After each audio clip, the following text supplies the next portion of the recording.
Okay, I'm going to be unboxing the Dark Pro 4 CPU cooler, the largest CPU cooler that I could find. Uh, Purchased off Amazon for I think $150 Canadian. Uh, so I'm going to be unboxing it and installing it inside my PC today. So the audio was not recorded for some reason, so I have to do this through a voiceover, so sort of my voice doesn't match my gestures that I'm making. But we're looking at the Dark Pro 4 here. So we got some instruction manuals and some other installation brackets in here.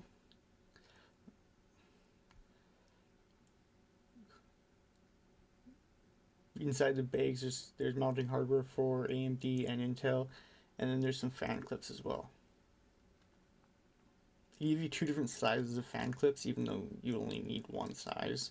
Only the small size fits on this model. I'm not too sure why they give you an extra size. It doesn't make any sense to me. So you can see how small my current cooler is compared to this new cooler.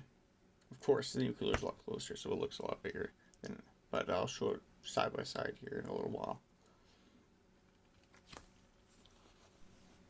So you see here, I'm installing the inside fan incorrectly. I'm not supposed to install it until after I install the cooler, but I'm making a mistake here and I'm installing it first. And you'll see later on I have to take it off and then install the cooler and then put the slide of the fan in.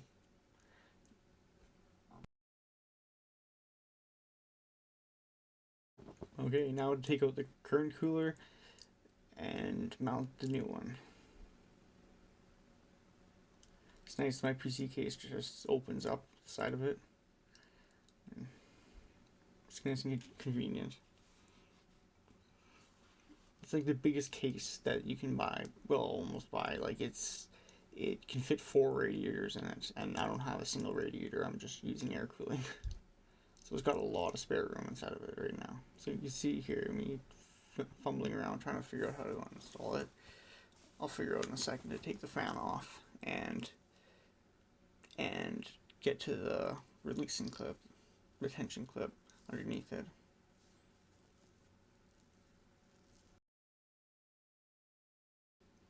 Okay, I'm just cleaning off the current thermal compound.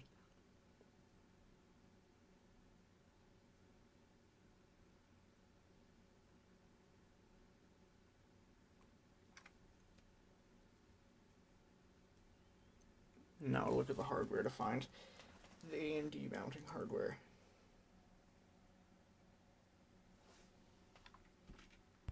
And here you see me applying the thermal paste after I found the AMD mounting hardware. Okay, I found the AMD mounting hardware. I have it in my hand here. Here you see me taking off the current mounting hardware for the old CPU cooler. There's just 4 screws on the motherboard, and there's a back plate that is attached there. And once you take out the screws, the back plate is no longer held in there. It's no longer held in there by the current mounting hardware. So you'll see in a second here, I will turn the PC up vertically so I can support the mounting bracket while I get the first screw started. And once the first screw is started on the new mounting bracket, it will hold the back bracket on. And then I'll turn it back down on its side like this and finish up.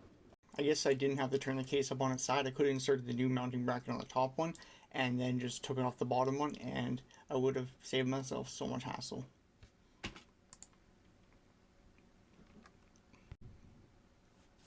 From this angle you can see how wide it is. The case is much wider than a regular case. The regular case would just be the glass portion on the left, and then this case has the entire right portion as an extra portion that's added onto it where the power supply goes. So it makes the case so much bigger than a regular case.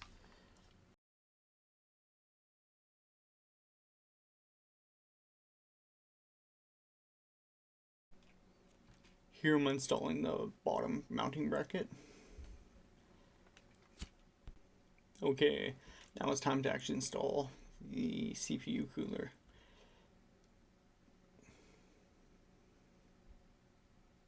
Now, it takes me a little bit of time to figure out exactly how to get everything mounted there.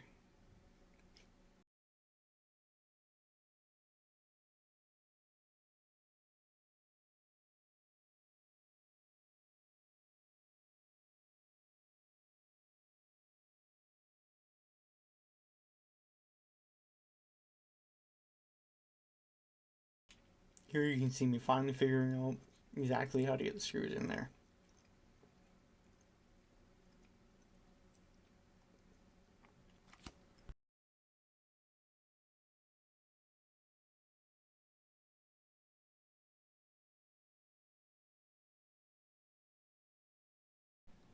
Now it's time to install the fan.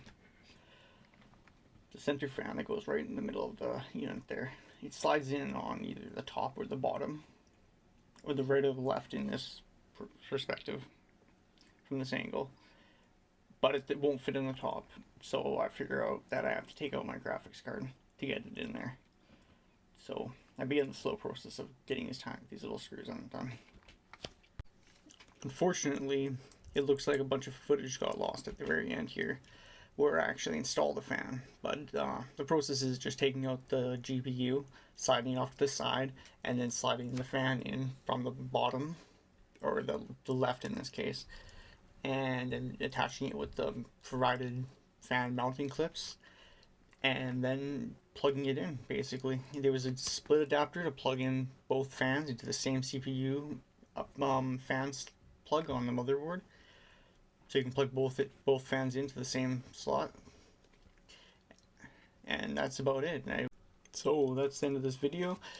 The CPU still runs very hot when I render on it, but I don't end up rendering on it since I have a 3090, as you can see from the video.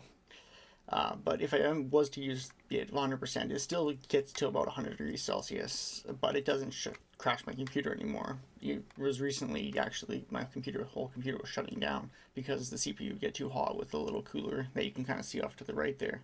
It looks so small in comparison to this massive new cooler that's in there. Well, that's the end. Please like and subscribe.